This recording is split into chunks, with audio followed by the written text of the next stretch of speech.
Forget the buzz around trade deals with US and European Union. India's biggest trading partner isn't in Washington or Brussels. It's in West Asia's desert.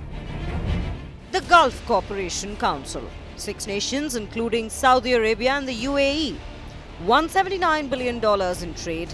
That's larger than the European Union, larger than the ASEAN. Even bigger than what India trades with China or the United States individually. And now, India and the Gulf Cooperation Council have agreed on the terms to start negotiations for an ambitious free trade agreement.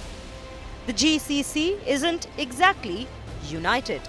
Saudi Arabia and the UAE, the bloc's two powerhouses, have a history of going their own way. Remember the Qatar blockade, the turf war over Yemen?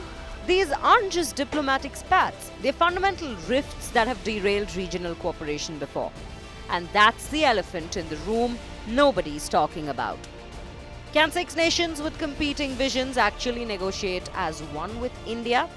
Or will New Delhi have to play mediator between Riyadh and Abu Dhabi just to get a signature? India's already done bilateral deals, a SEPA with the UAE in 2022, another with Oman just months ago in December 2025. Those worked because it was one-on-one.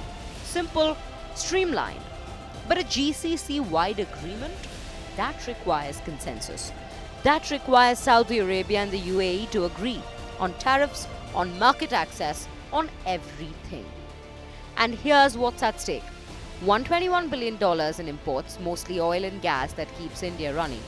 $57 billion in exports, gems, metals, electronics, chemical flooding, Gulf markets. 10 million Indians living and working in the region, seamless flow of goods and services which create millions of jobs. This is real geopolitical muscle. It isn't just about business. At stake is India's energy security.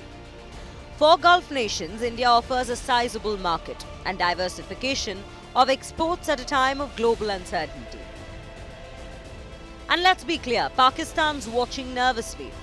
While Islamabad scrambles for debt relief and Chinese bailouts, India's locking down the Gulf with trade, with investment, with actual economic partnership.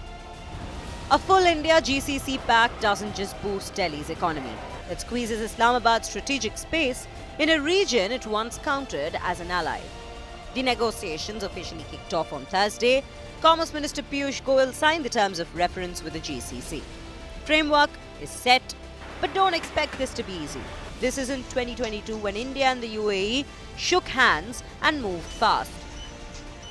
This is 6 countries, 6 agendas, and some very old grudges.